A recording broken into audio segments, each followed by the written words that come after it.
பேசினாலும் கைது பண்ணிட்டாங்க. அதுக்கு முன்னாள் முதலமைச்சர் ஸ்டாலின் எதிர்த்து தெரிவித்தார். இது வந்து சாத்தானின் ஆட்சியா, விமர்சனத்தை கூட எடுக்க முடியாது, கைது பண்ணிவாங்க. இல்ல, அவர் எம்எல்ஏ என்ன பேசுனாருன்னு தெரியாது. அவர் என்ன பேசுறாருன்னு தெரிஞ்சா அதுக்கு பதில் சொல்லலாம். இல்ல, அவர் ஏதோ கேட்குறேன். இப்போ குறிப்பா அமைச்சர் பார்த்தீங்கன்னா முதலாவது காமர்ஸ் வந்திருக்கோம்.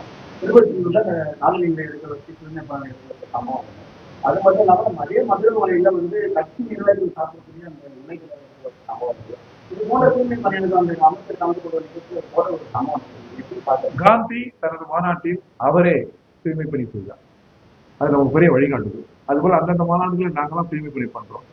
இது வந்து சில இடங்களில் புதுசா இருக்குது. கம்யூனிஸ்டுகள் கூட அந்த தட்டை நிற்கிறது, தட்டை கழுவுறது, திட்டத்தறிதை எடுத்து போறது ரொம்ப காலமாக நீடிக்கிறது. எனவே ஒவ்வொரு கட்சியும் காந்தி முன்வைத்த அந்த தூய்மையை, அந்த தூய்மை பணியை செய்வது என்பது நல்லதுன்னு நினைக்கிறேன்.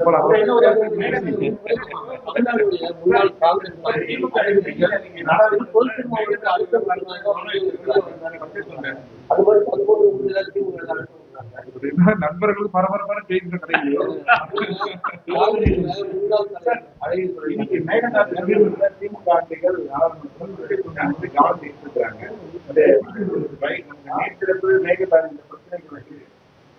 நல்லது. மேகதாது நமது உரிமை, அதை விட்டுக் கொடுக்கிற பேச்சுக்கே இடம் இல்லை. ஓகேவா?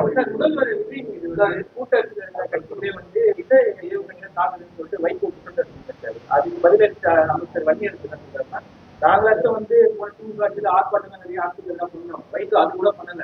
அவர் இந்த மாதிரி பேசக்கூடாதுன்னு சொல்லிட்டு இந்த மாதிரி ஒரு பிளான். தமிழ்நாட்டின் மூத்த தலைவர், நாடாளுமன்ற நாவலர், அவர் மீது எங்களுக்கு மதிப்பு உண்டு. வழக்கம் போலாங்களா?